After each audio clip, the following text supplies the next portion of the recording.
दोस्तों नमस्कार। मेरा नाम बी एस शेखावत है और मैं धार्मिक नगरी अजमेर से बोल रहा हूँ। दोस्तों, मैं टाइम्स ऑफ इंडिया अखबार का एक आर्टिकल रोज आपके सामने लेके आता हूँ और मैं जो लाता हूँ वो ज़्यादातर आध्यात्मिक टॉपिक होता है।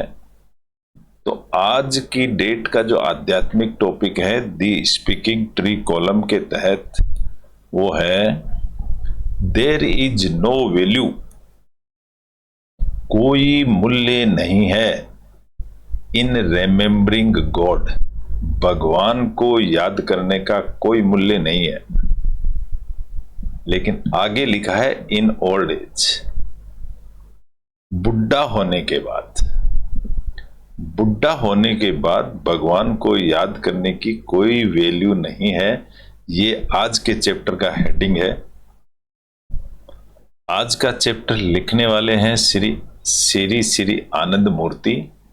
आनंद मूर्ति एक स्पिरिचुअल स्पीकर हैं और उनकी डिटेल्स तो आज अवेलेबल नहीं है इतनी, क्योंकि टाइम शॉर्ट है, इसलिए मैं इसको जल्दी से पढ़ के आपको बता देता हूँ। उनके विचार मैं व्यक्त कर दूंगा आपके सामने। हम इंग्लिश टू हिंदी ट्रांसलेट करेंगे, इंग्लिश अखबार को पढ़ना सीखेंगे। हमारा मेन मोटिव यही है कि हम इंग्लिश अखबार को पढ़ सकें।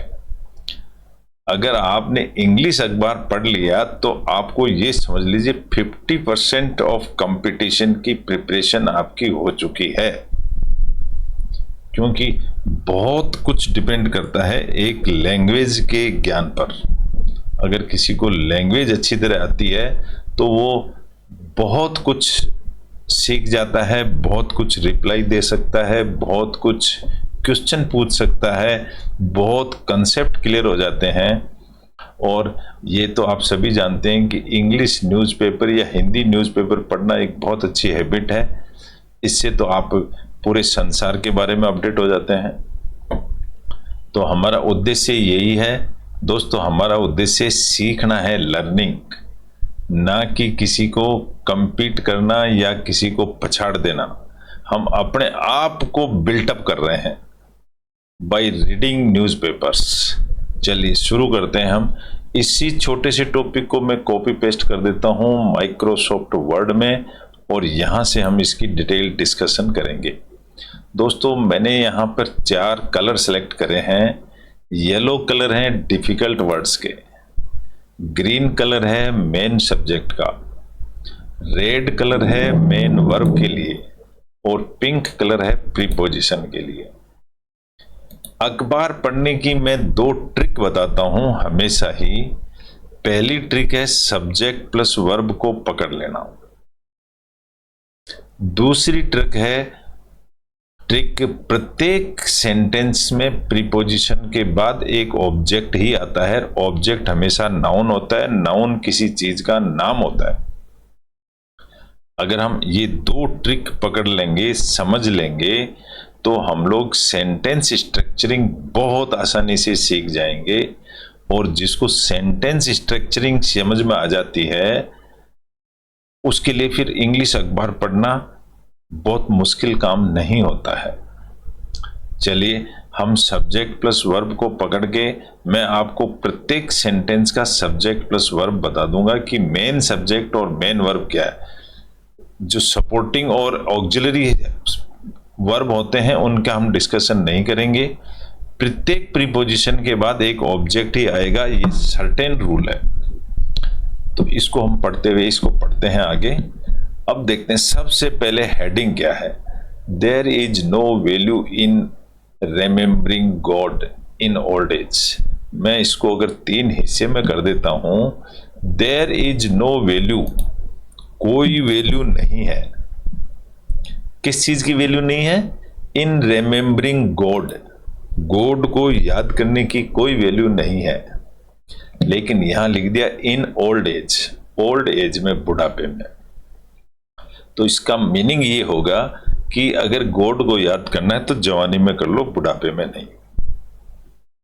अब इसमें अगर हम देखेंगे देयर इज नो वैल्यू एक अलग क्लॉज हो गया, इन रिमेम्बरिंग गॉड अलग क्लॉज हो गया, इन ओल्ड एज अलग क्लॉज हो गया। सबके अंदर यहाँ इन प्रीपोजिशन है, इन रिमेम्बरिंग गॉड है, प्रीपोजिशन है, there is no value, there और इज सब्जेक्ट प्लस वर्ब आगे। लेकिन इस हेडिंग को हम छोड़ देते हैं यहाँ पर एज इट इज, क्योंकि इसका मीनिंग हम समझ गए हैं। इंग्लिश अखबार के अंदर ये एक फ्रेज होता है, इसमें जरूरी नहीं है सेंटेंस सब्जेक्ट प्लस वर्ब का एग्रीमेंट बराबर हो, वो पास्ट को भी प्रेजेंट समझ करके बता देते हैं और शॉर्ट में भी वैल्यू लिख देते हैं, उसको कहते हैं अनफॉर्मेलिटी। तो उन्होंने हेडिंग दे दिया, लिखने वाले हैं श्री आनंदा मूर्ति, आनंदा मूर्ति जी इसके लिखने वाले हैं, वो एक स्पिरिचुअल लीडर हैं, इतना समझ लीजिए। अब हम सेंटेंस शुरू करते हैं, सेंटेंस को पढ़ना, इसके अंदर हमारी ग्रामर टिक्स और sentence structure, subject plus verb का एग्रीमेंट, ये सब चीजें आ जाती हैं, लेकिन ये सब पढ़ने के अंदर आ जाएंगी। देयर आर पीपल यानी बहुत सारे लोग, हु अवॉइड साधना, जो साधना को अवॉइड करते हैं। तो यहां अगर देखेंगे तो देयर आर पीपल, ये तो है एक इंट्रोडक्टरी सब्जेक्ट कि कुछ लोग हैं, लेकिन यहां अगर देखोगे तो हु आ गया, हु इसका रिलेटिव प्रोनाउन है देयर का ही, पीपल का ही रिलेटिव प्रोनाउन हु है। हु अवॉइड साधना, तो हु एक सब्जेक्ट हो गया है, इसको मैं ग्रीन कर देता हूं। अवॉइड इसकी वर्ब हो गई, तो सब्जेक्ट प्लस वर्ब आ गया और एक साधना, ये एक क्लॉज हो गया। सब्जेक्ट प्लस वर्ब अगर मैच हो जाते हैं तो एक छोटा सा क्लॉज बन जाता है, सेंटेंस भी बन सकता है, लेकिन यहां एक क्लॉज है। ये कोमा लग के इंट्यूशनल प्रैक्टिस। अब इस साधना किसको कहते हैं, यहां पर साधना का मीनिंग बताया गया है, साधना कहते हैं इंट्यूशनल प्रैक्टिस को। अब इंट्यूशन क्या होता है, इंट्यूशन होता है ज्ञान, ज्ञान की प्रैक्टिस, उसको साधना कहते हैं। यहां समझ में आ गया होगा आपके, क्योंकि कोमा लगा करके कोमा टू कोमा इसका मीनिंग समझा दिया। फॉर एक प्रीपोजिशन है, फॉर के लिए पिंक कलर देंगे, फॉर फियर, डर के लिए। ऑफ गिविंग अप, ऑफ एक प्रीपोजिशन है, ऑफ के बाद गिविंग अप। अब ये गिविंग अप क्या चीज है, गिविंग अप तो एक फ्रेजल वर्ब होती है, लेकिन यहां एक ऑब्जेक्ट का काम कर रही है ये। ऑल दी प्लीजर्स, सारे प्लीजर्स को गिविंग अप यानी छोड़ देना। तो यहां देखोगे तो ऑफ के बाद में ये जो फ्रेज है पूरा segment, giving up all the pleasure, ये एक सेगमेंट कहलाएगा। तो ऑफ के बाद में ये इसका ऑब्जेक्ट हो गया। एंड एक कंजक्शन है, कंजक्शन के बाद में हमेशा सब्जेक्ट और वर्ब अलग से आएगी।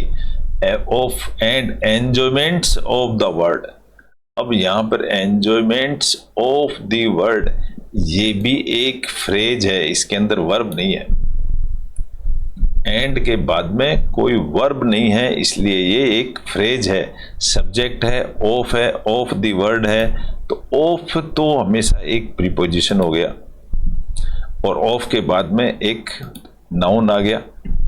तो इस सेंटेंस का मीनिंग अगर हम देखेंगे तो एक सेंटेंस यहां कंप्लीट हो जाता है और इसका एक सब्जेक्ट और एक वर्ड है, हु अवॉइड साधना।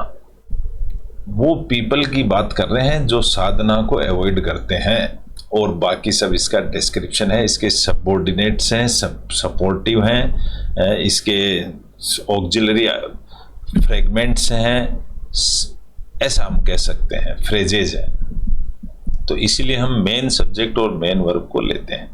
तो इसका ये सेंटेंस, दूसरा सेंटेंस लेते हैं। दिस फियर, ये जो फियर है, डिटर्स का मतलब होता है रुकावट डालना। तो अगर यहां देखेंगे तो ये फियर, डर एक सब्जेक्ट हो गया है और डिटर्स एक इसकी वर्ब है। डिटर के आगे एस लग गया, इसका मतलब ये first form, singular form of verb है। डर जो है, डर भी सिंगुलर है, वर्ब भी सिंगुलर है। डर है वो रुकावट पैदा करता है, देम किसमें? इन चीजों में, प्लीजर में, एंजॉयमेंट में रुकावट पैदा करता है। From pursuing intuitional practice, from इसकी प्रीपोजिशन हो गई है, परस्यूइंग इंट्यूशनल प्रैक्टिस एक ऑब्जेक्ट हो गया, कॉमा लग गई, सेंटेंस पूरा नहीं। Although their fear has no local basis, भले ही जो फियर है उसका, ऑल्दो देयर फियर, वापिस ये एक सब्जेक्ट बन गया है, हैज नो। अब यहां पर इसकी देखेंगे तो हैज नहीं रखता है लॉजिकल बेसिस, डर कोई लॉजिक बेसिस नहीं रखता है। समझ में आ रहा होगा?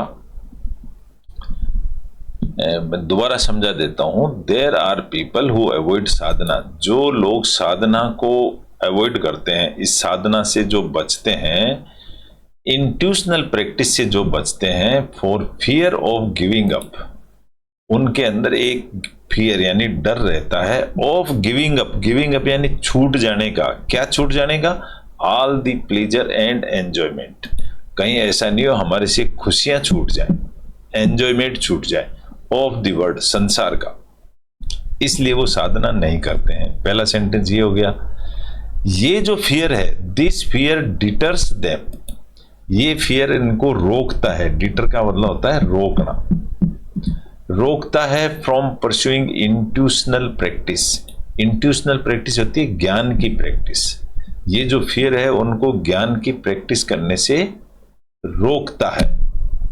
Although their fear has no logical basis, भले ही ऑल्दो क्या है, एक कंडीशन है, उनका फियर भले ही हैज नो लॉजिकल बेसिस, उनके फियर का भले कोई बेस, लॉजिकल बेस नहीं है, लेकिन फिर भी वो डरते हैं कहीं ऐसा नहीं हो संसार की सुविधाएं हमारे से छूट जाए, इसलिए उस संसार की सुविधाओं का मजा लेना चाहते हैं। The objects of earthly enjoyment, अब यहां पर ऑब्जेक्ट्स ऑफ अर्थली, ऑब्जेक्ट्स यानी उद्देश्य, इसको मैं सब्जेक्ट ले लेता हूं। ऑफ अर्थली एंजॉयमेंट, एंजॉयमेंट का जो ऑब्जेक्ट है, आर क्रिएटेड, ये पैदा होते हैं, under the influence of the static principle, एक स्टैटिक का मतलब स्थिर प्रिंसिपल के नीचे, ये अंडर यानी नीचे पैदा होते हैं, ऑफ प्रकृति, ऑफ प्रीपोजिशन हो गया, और प्रकृति हमारी पृथ्वी हो गई, सॉरी,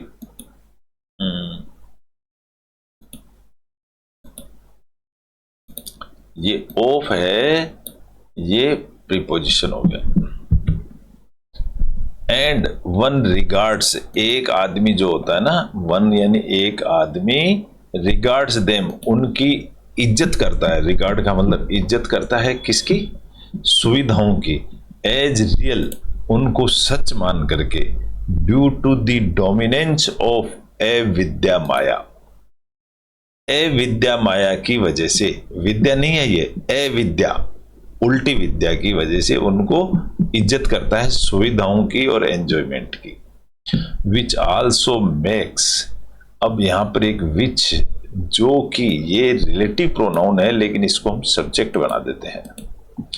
आल्सो मेक्स, मेक्स यानी एक वर्ब हो गई, ये बना देती है पीपल को एंजॉय, खुशी बना देती है, एंजॉयमेंट, दीज अर्थली ऑब्जेक्ट्स, ये जो अर्थली ऑब्जेक्ट है, कौन सी चीजें? Pleaser and happiness, pleaser and enjoyment, ये आदमी को अर्थली ऑब्जेक्ट बना देते हैं, मायावादी बना देते हैं, यूं समझ लीजिए। एक पैराग्राफ पूरा हो गया। दूसरा, इंट्यूशनल प्रैक्टिस। अब इंट्यूशनल प्रैक्टिस आप कहोगे कि ये क्या है? यही सब्जेक्ट है। इंट्यूशन का मतलब होता है ज्ञान की बातें, ज्ञान की practice, gradually reduces the dominance of A Vidya maya. Gradually का मतलब धीरे धीरे रेड्यूस कर देती है, रेड्यूसेज यानी कम कर देती है, द डोमिनेंस ऑफ ए विद्या माया, जो ए विद्या होती है उसका असर कम कर देती है। And then the mind is also diverted, then तब जाकर के माइंड सब्जेक्ट हो गया, क्योंकि एंड आ गया ना यहां पर, एंड के बाद में फिर नया सब्जेक्ट आ जाता है। एंड इज डाइवर्टेड, यहां पर देखोगे तो इज आल्सो डाइवर्टेड पूरी की पूरी ये वर्ब है, और इज के साथ में वर्ब की थर्ड फॉर्म आ जाती है तो सेंटेंस पैसिव हो जाता है, ये ध्यान रखिए। तो mind is also diverted towards subtle things, subtle का मतलब होता है छोटी छोटी चीजों की तरफ। तो ये प्रैक्टिस ग्रेजुअली आदमी को होशियार कर देती है, मजबूत कर देती है। क्रूड वर्डली, अब क्रूड का मतलब होता है जैसे क्रूड ऑयल होता है कच्चा तेल, उसको क्रूड कहते हैं। क्रूड वर्डली प्लीजर, इसको खुशी को क्रूड बताया गया है, प्लीजर एंड एंजॉयमेंट को क्रूड बताया है, कच्चा तेल की तरह गंदा तेल। Crude worldly pleaser and enjoyment, ये जो प्लीजर एंड एंजॉयमेंट है ये लूज। अब यहां पर देखो प्लीजर एंड एंजॉयमेंट दोनों को मैं सब्जेक्ट बता देता हूं, तो ये लूज कर देती हैं। लूज का मतलब खो देती हैं देयर अट्रैक्शन, भगवान से अट्रैक्शन खो देती हैं ये चीजें। कामा, काम, काम का मतलब है काम यानी work. The longing for worldly object, अब यहां काम को बताया क्या है, काम है the longing for worldly object, काम करते हैं सांसारिक सुविधाओं के लिए। मो द अट्रैक्शन फॉर देम, जिसके लिए हम लालच करते हैं उसको मोह बोला गया है। एंड लोभ, लोभ उसको बोलते हैं एवरिस, एवरिस का मतलब होता है धन, पैसा। मैं इसको येलो कलर दे देता हूं, हार्ड वर्ड में गिनती गिनते हैं इसकी। द थ्री प्रिंसिपल्स ऑफ ए विद्या, ए विद्या के जो ये तीन प्रिंसिपल हैं, मेक दीज, ये बना देते हैं। तो अगर आप देखेंगे तो यहां ये सेंटेंस प्लीजर एंड एंजॉयमेंट की पहली वर्ब ये है लूज, और दूसरी वर्ब ये है मेक, ये बना देती है। दीज सीम डिजायरेबल, ऐसा बना देती है कि हमारी इच्छा जागृत हो जाती है, ऐसा बना देती है। सीम का मतलब दिखना, ऐसा। But with the वेनिंग of the influence of these three, अभी वेनिंग का मतलब होता है कम होना, जैसे ही इन चीजों का प्रभाव, इन्फ्लुएंस का मतलब होता है प्रभाव, इन चीजों का प्रभाव वेनिंग यानी कम होता है, ऑफ दीज थ्री, इन तीन चीजों का, मोह, लोभ और काम, इनका जब असर कम होता है, the mind will no longer desire them, तो फिर ये माइंड जो होगा ना, ये एक सब्जेक्ट बन गया। माइंड विल नो लॉन्गर, ज्यादा दिन तक टिका नहीं रहेगा, डिजायर्स देम, उन इच्छाओं के साथ नहीं टिकेगा फिर दिमाग। Will no longer, will, will इसकी वर्ब होगी, डिजायर्स देम, उनके साथ दिमाग नहीं टिकेगा। ऑर्डिनरी, ऑर्डिनरीली, ऑर्डिनरी का ली का मतलब हो गया साधारणतया, एल वाई लग गया, यानी ये एक एड वर्ब बन गया है दोस्तों। और जब कोई एड वर्ब बन जाती है स्टार्टिंग में, तो वो एडवर्बियल फ्रेज हो जाता है। ऑर्डिनरीली द माइंड डिलाइट्स, अब यहां पर माइंड को हम सब्जेक्ट बना देते हैं। ये जो माइंड है, डिलाइट्स का मतलब होता है प्रसन्न होना, खुश होना, in the enjoyment of worldly pleaser and regards, worldly pleaser, सांसारिक खुशियों से माइंड होता है वो प्रसन्न होता है, एंड रिगार्ड्स, और उसकी इज्जत भी करता है। गिविंग देम अप, छोड़ते हुए ए टॉर्चर, परेशानी, टॉर्चर का मतलब होता है परेशानी। तो अगर मैं यहां देखा हूं, ordinarily the mind delights in the enjoyment of worldly pleaser and regards, और उसकी इज्जत करता है, गिविंग देम अप ए टॉर्चर। जो उसको परेशान देता है, गिविंग अप देम, उनको गिविंग अप यानी छोड़ते हुए टॉर्चर को, तो आदमी का माइंड ऑर्डिनरीली माइंड खुश होता है इनको छोड़ने से। But when the mind no longer likes them, लेकिन व्हेन द माइंड, फिर माइंड एक सब्जेक्ट हो गया, नो लॉन्गर लाइक्स, लाइक्स एक वर्ब हो गई, देम, जब माइंड उनको पसंद नहीं करता है तो the question of giving them up, यहां पर आप देखोगे ना दोस्तों, तो ये गिव अप की एक फ्रेजल वर्ब है। ये गिव अप को कहते हैं छोड़ देना, और ये गिविंग देम अप एक फ्रेजल वर्ब है ये। तो जब माइंड नो लॉन्गर लाइक्स, आदमी दिमाग फिर उसको लाइक करता है, the question of giving up does not arises, तो फिर क्वेश्चन ही पैदा नहीं होता, छोड़ने का फिर क्वेश्चन ही पैदा नहीं होता। जब कोई चीज लागू ही नहीं होगी तो छोड़ने का क्वेश्चन ही पैदा नहीं होता। कहने का मतलब इसका सेंटेंस का ये है कि जो वर्ल्डली प्लीजर एंड एंजॉयमेंट है उनके लिए बात कर रहे हैं ये। नेक्स्ट सेंटेंस, यहां पर सेंटेंस और वर्ब, सेंटेंस और वर्ब आ गई है, सब्जेक्ट प्लस वर्ब आ गई है। अगर यहां देखेंगे तो माइंड के साथ, माइंड अकेला सिंगुलर है तो वर्ब भी सिंगुलर है, माइंड अकेला सिंगुलर है तो डिलाइट भी सिंगुलर है, माइंड विल नहीं करेगा, और यहां से यहां तक ये सेंटेंस होता है। इसमें 2 सब्जेक्ट और 2 वर्ब आ गई। आगे पढ़ते हैं, the mind will try to turn away, जो दिमाग है ये सब्जेक्ट हो गया, देखो माइंड, क्योंकि डूअर यही है, माइंड ही है। माइंड विल ट्राई, ये कोशिश करेगा, विल ट्राई का मतलब ये एक वर्ब हो गई। टू टर्न अवे, टर्न का मतलब वहां से मोड़ ले लेगा, फ्रॉम देम, इन चीजों से, प्लीजर और एंजॉयमेंट से, एंड फील्स रिलीव्ड, और राहत महसूस करेगा। टू बी विदाउट देम, बिना सुविधाओं के, instead of being tormented bye there absence, instead of being के बिना,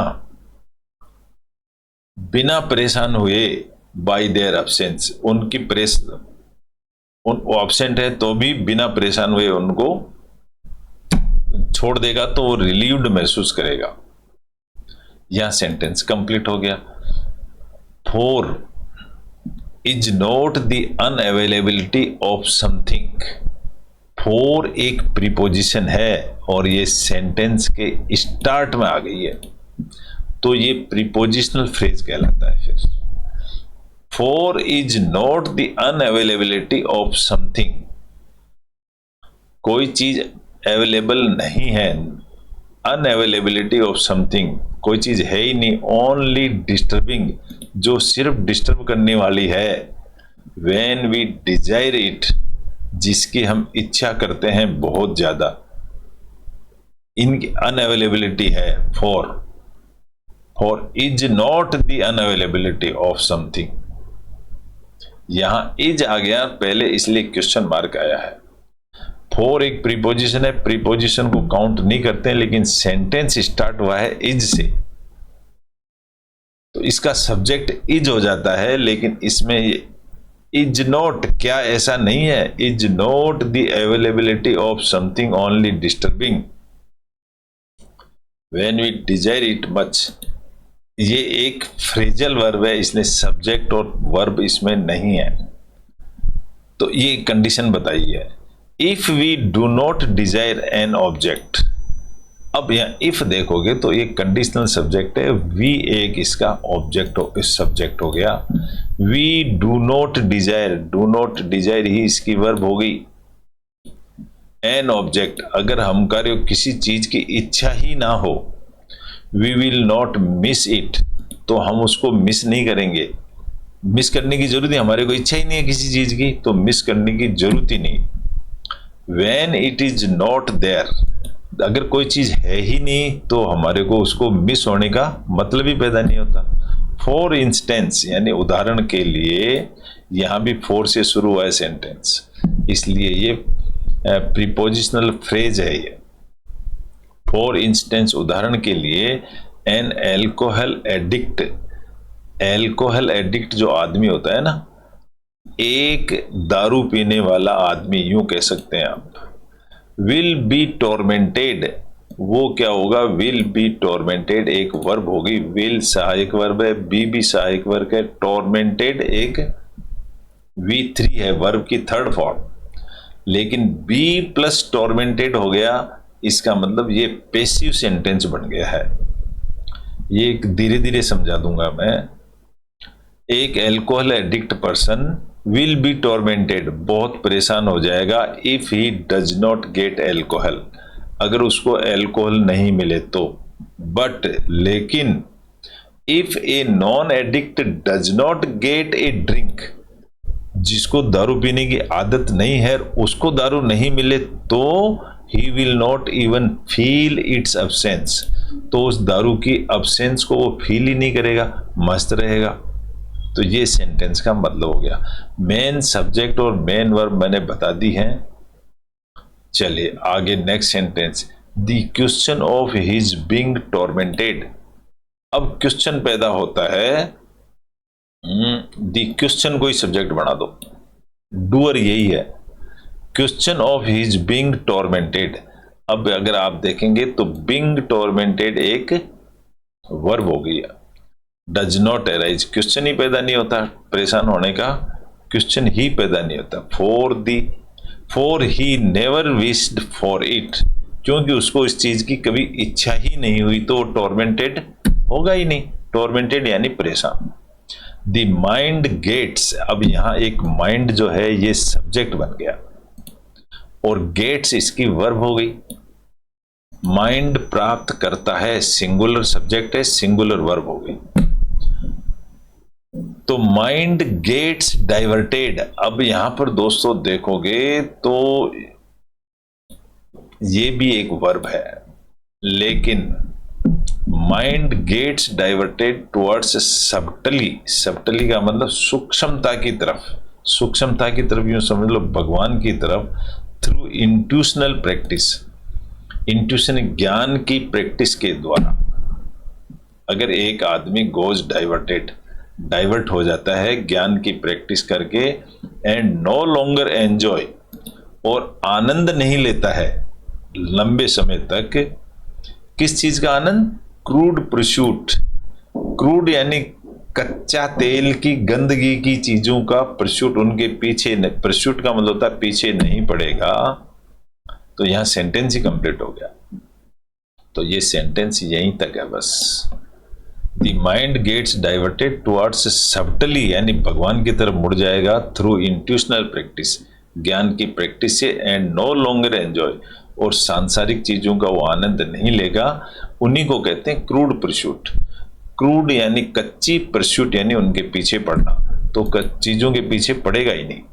next sentence, when the presence of crude objects, अब अगर क्रूड ऑब्जेक्ट्स यानी गंद, ये कच्ची चीजें, क्रूड ऑब्जेक्ट्स को बोला गया है कच्ची चीजें, और ये कच्ची चीजें ही इसका सब्जेक्ट हो गया। ये जो कच्ची चीजें, इज डिफिकल्ट टू टॉलरेट, ये is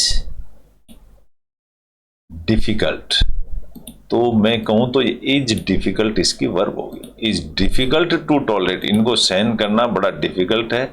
the question of missing them, अब क्वेश्चन पैदा होता है अगर ये मिसिंग हो, नहीं मिले, और being disturbed bye there absence, और अगर इनके नहीं होने से अगर हम परेशान हो जाएं, डिस्टर्ब्ड हो जाएं, डज नॉट अराइज, तो क्वेश्चन ही पैदा नहीं होता।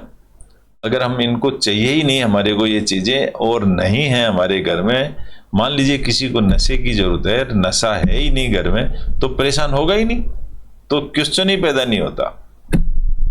सम कंसिडर इट नेसेसरी, कुछ लोग इसको जरूरी मानते हैं। सम आदमी ही हुआ, ये एक सब्जेक्ट ही हो गया, सम कुछ पीपल। कंसिडर इट, अब यहां पर कंसिडर ही सब्जेक्ट वर्ब बन गया।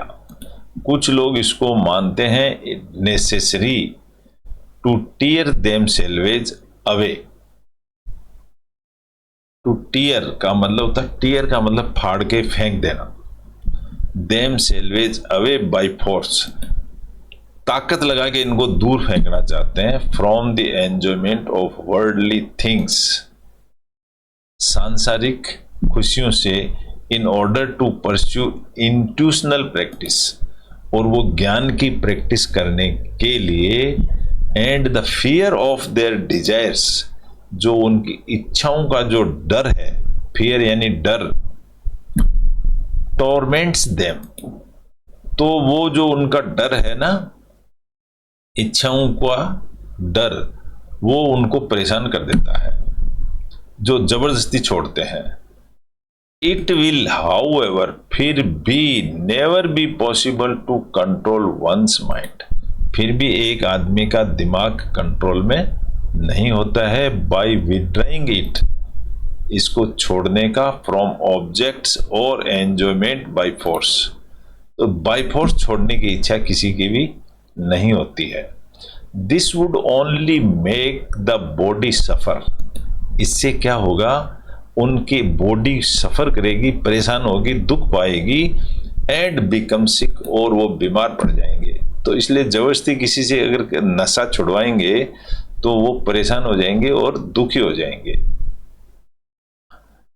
इसका सेंटेंस में देखो, इससे दिस वुड ओनली मेक, तो देखो ये दिस एक चीज इंट्रोडक्टरी सब्जेक्ट है, दिस वुड ओनली मेक, ये इसकी वर्ब हो गई, बना देगी, दी बॉडी सफर, बॉडी को सफर करने वाली बना देगी, एंड बिकम सिक, ये देखोगे तो बिकम भी एक वर्ब है, मेक भी वर्ब है और बिकम भी इसकी वर्ब है, तो सब्जेक्ट एक है और वर्ब इसकी दो है। इसके लिए मैं क्या करता हूं, आपको इसको नंबर 1 बताता हूं और इसको नंबर 2 वर्ब बताता हूं, ऐसा हम करते हैं, ठीक है। एक सब्जेक्ट की 2 वर्ब हो गई। There is no compulsion in intuitional practice, तो कंपल्सन यानी जरूरी नहीं है, देयर ही इसका सब्जेक्ट हो गया और देयर इज इसकी वर्ब हो गई। देयर इज नो कंपल्सन, ऐसा कोई जरूरी नहीं है इन इंट्यूशनल प्रैक्टिस, इन अगर देखेंगे तो प्रीपोजिशन है, इसलिए हम इसको पिंक कलर दे देंगे। दोस्तों मैं सारी प्रीपोजिशन को पिंक कलर नहीं दे पा रहा हूं, थोड़ा जल्दी कवर करने के लिए, आप समझ सकते हैं। मैं आपको ट्रिक्स बता रहा हूं, टिप्स बता रहा हूं, सब्जेक्ट और वर्ब कैसे पहचानना, प्रीपोजिशन कैसे पहचानना और सेंटेंस स्ट्रक्चर कैसे बनाना, तो आप भी कुछ इसमें कर सकते हैं। चलिए आगे अखबार पढ़ते हैं। अखबार तो हम रोज पढ़ते रहेंगे, इसी थोड़ा सा फास्ट भी पढ़ेंगे ताकि जल्दी पढ़ना शुरू हो जाएगा। इंट्यूशनल प्रैक्टिस का मतलब ज्ञान वाली प्रैक्टिस की तरफ। The system of intuitional practice, अब यहां पर 2 सिस्टम है ना, ये ही एक सब्जेक्ट हो गया, द सिस्टम ही सब्जेक्ट हो गया।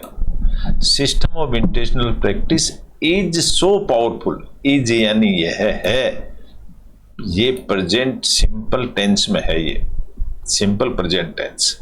सिस्टम इज सो पावरफुल, ये इतना पावरफुल है दैट कि इट इम्परसेप्टिबली डाइवर्ट्स। इम्परसेप्टिबली क्या होता है, ये डाइवर्ट्स हो जाता है। दैट के बाद एक कंजक्शन आ गया तो इट एक इसका सब्जेक्ट हो गया, इम्परसेप्टिबली इसका एक वर्ब हो गई और डाइवर्ट्स इसकी वर्ब हो गई और ये इसकी एडवर्ब हो गई। तो इम्परसेप्टिबल इसकी एडवर्ब हो गई। अब मैं आपको इम्परसेप्टिबल का मीनिंग समझाता हूं, आपको बहुत अच्छी तरह समझाऊंगा मैं। देखिए इम्परसेप्टिबल है क्या, एडवर्ब है ये। तो एडवर्ब कैसे, परसेप्टिबल का मतलब होता है, परसेप्ट का मतलब होता है समझ। अगर आप देखेंगे तो परसेप्ट का मतलब होता है समझ और परसेप्ट का मतलब होता है नो समझ, इसका अपोजिट हो गया। और परसेप्टिबल का मतलब होता है एडजेक्टिव, और एल वाई लग गया तो ये हो गया एडवर्ब। तो इस तरह से इम्परसेप्टिबल का मीनिंग समझ देंगे, लेकिन डाइवर्ट्स इसकी वर्ब है ये। The mind from crude attractions. अब यहां पर एक वापिस सब्जेक्ट चालू हो गया, यहां कोमा लगनी चाहिए, लगाई नहीं है इन्होंने, इसलिए यहां एक कोमा जरूरी है। द माइंड, माइंड सब्जेक्ट हो गया। फ्रॉम क्रूड अट्रैक्शंस, फ्रॉम एक प्रीपोजिशन है, crude attractions towards subtly and the desire for earthly. इसका मतलब तो हम इसको माइंड को भी सब्जेक्ट नहीं लेंगे भाई।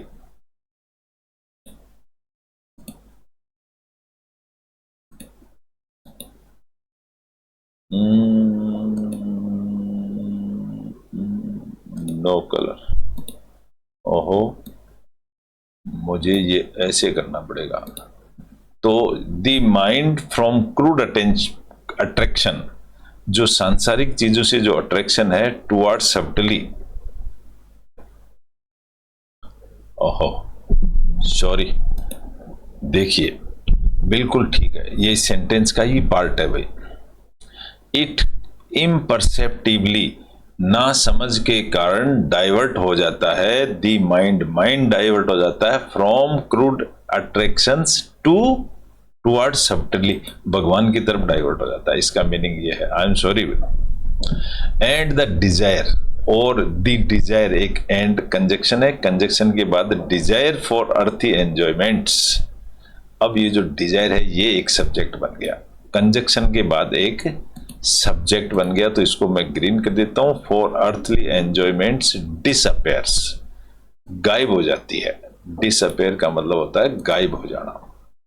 तो इस तरह से जो हमारी इच्छाएं हमारे दिमाग से गायब हो जाते हैं। Taking with it the, taking with it, अब ये टेकिंग से शुरू हो रहा है, यानी ये एक प्रेजेंट पार्टिसिपल है, आईएनजी की फॉर्म से शुरू हो रहा है। With it the pain of not getting them, इसके साथ में कि हम पेन ले ही नहीं रहे हैं। छोड़ देता हूं मैं टेकिंग विद, ये एक एडजेक्टिव फ्रेज हो गया। टेकिंग एडजेक्टिव है, ये प्रेजेंट पार्टिसिपल कहलाता है, ये एक फ्रेज है। यहां से सेंटेंस शुरू होता है, not to pursue intuitional practice. Pursue का मतलब होता है जोर देना, पीछे पड़ना। इसके पीछे मत पड़ो इंट्यूशनल प्रैक्टिस के, for fear of having to stay away. Fear, for fear डर की वजह से, for having to stay away from earthly pleasure, earthly pleasure की वजह से नॉट टू परस्यू, इसके जोर मत दो। एंड एंजॉयमेंट, और एंजॉयमेंट पे भी जोर मत दो। इज इरेशनल, ये रेशनल नहीं है, ये लॉजिकल नहीं है। इज इरेशनल सेंटेंस नेगेटिव से शुरू होता है, नॉट टू परस्यू प्रैक्टिस और फियर, इसलिए ये एक फ्रेज है। इसको हम सब्जेक्ट और verb, main subject and main verb, doer कोई नहीं है इसमें, छोड़ दीजिए। दोज हु कंसीडर इट, अब दोज एक सब्जेक्ट हो गया, ये डूअर है काम करने वाला। दोज, दोज के लिए ही हु लगा तो ये इसका रिलेटिव प्रोनाउन कहलाता है। कंसीडर इसकी वर्ब है। जो लोग कंसीडर करते हैं इट यानी इसको नेसेसरीली, जरूरी, आर मिस्टेकन्स, ये गलती करते हैं, तो फिर क्या है, ऑन केयरफुल एनालिसिस, सावधानी से अगर देखें तो द फियर्स, जो दुख है, फियर यानी डर है, दैट होल्ड वन, जो डर, डर है ना, डर, फियर्स यानी डर है, ये सब्जेक्ट हो गया। एंड दैट होल्ड, वो पकड़ करके रखता है, ये इसकी वर्ब हो गई। फियर पकड़ के रखता है आदमी को, वन को, बैक पीछे की तरफ, फ्रॉम प्रैक्टिसिंग साधना, साधना की प्रैक्टिस नहीं करने देता, वो पकड़ के रखता है डर। Appears to be without any foundation, बिना किसी मजबूत कारण के। अपेयर्स दिखता है, ऐसा लगता है, to be without any foundation, foundation यानी मजबूत इरादे से नहीं है। देयर इज नो वैल्यू, कोई वैल्यू नहीं है इन रिमेम्बरिंग गॉड, भगवान को याद करने की, इन ओल्ड एज, बुढ़ापे में।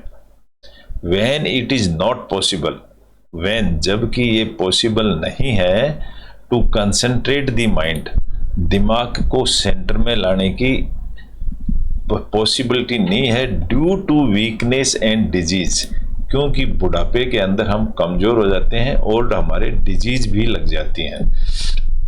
सेंटेंस में सब्जेक्ट प्लस वर्ब पहचानना जरूरी है। There is no value in remembering god, तो देखोगे तो दोस्तों देयर एक इंट्रोडक्टरी सब्जेक्ट है, इज इसकी वर्ब है, नो वैल्यू इन प्रीपोजिशन है, तो इसको पिंक कलर दे। रिमेम्बरिंग गॉड, भगवान को याद करने की जरूरत नहीं है। इन ओल्ड एज, इन इसकी एक प्रीपोजिशन है। When it is not possible, when जब ये संभव नहीं है, to concentrate, two plus V1 है, ये एक वर्ब की फॉर्म होती है जो छठी फॉर्म ऑफ द वर्ब कहलाती है, टू प्लस V1। किसी भी काम को करने के लिए द माइंड इसका ऑब्जेक्ट हो गया, due to weakness and disease, ये इनके नाम हो गए, तो सब्जेक्ट और वर्ब यहीं आ गई इसकी, ये काम हो गया यहाँ पर। देयर इज एन इंडियन, फिर वापस एक देयर इज आ गया, ये इंट्रोडक्टरी सब्जेक्ट है। एन इंडियन, एक इंडियन, सेइंग, इंडियन को अपन सब्जेक्ट बना देते हैं और सेइंग को अपन वर्ब बना देते हैं। अब लेकिन वर्ब को सेइंग बनाएंगे तो ये इज को सहायक वर्ब को भी वर्ब बनाना पड़ेगा। एक इंडियन आदमी कह रहा है that only a young bamboo can be bent, एक आदमी ने कहा है कि जो यंग, जो ताजा जो बंबू होता है ना, बांस का डंडा, गन्ने का डंडा कह दो, बांस का डंडा, जो ताजा, यंग का मतलब होता है ताजा हो, तो कैन बी बेंट, उसको मोड़ा जा सकता है। And if you attempt to bend a mature one, और कोई पूरा डंडा बड़ा हो जाए, उसकी पूरी उम्र हो जाए, उसके बाद में हम उसको अटेम्प्ट टू बेंड, तो टर्न करने की कोशिश करें, बेंड करने की कोशिश करें, तो you will only break it, तो उससे वो यू विल, आप उसको तोड़ ही दोगे, लेकिन वो बेंड नहीं होगा। इसलिए यहां सेंटेंस कंप्लीट हो गया है। दैट इज, वो ही ये है, दैट इज, वो ही ये है, एनीथिंग, कोई भी चीज, एनीथिंग इसका सब्जेक्ट हो गया। Anything new should be started early in life, कोई भी काम को, एनी, यहां पर देखो शुड बी स्टार्टेड इसकी वर्ब हो गई। एनीथिंग न्यू, कोई भी नई चीज है, शुड बी स्टार्टेड, शुरू कर देनी चाहिए, अर्ली इन लाइफ, शुरू में ही, लाइफ के शुरुआत में ही शुरू कर देनी चाहिए। And so should intuitional practice, and और सो यानी इससे, ऐसे ही शुड इंट्यूशनल प्रैक्टिस को भी शुरू करना चाहिए अर्ली एज में। तो मैं कहना चाहूँगा दोस्तों, आप लोग सब स्टूडेंट्स हैं या अर्ली एज में अगर हैं, तो अभी से गॉड रिलेशन को पहचानना भी शुरू कर दीजिए। इसीलिए हम ये आध्यात्मिक टॉपिक पढ़ते हैं। आध्यात्मिक टॉपिक से हमारा माइंड भी कंसंट्रेट रहता है, स्वच्छ रहता है, एक लाइन में रहता है, डिस्टर्ब नहीं होता है, टॉर्मेंटेड नहीं होता है, जो हमने अभी पढ़ा है।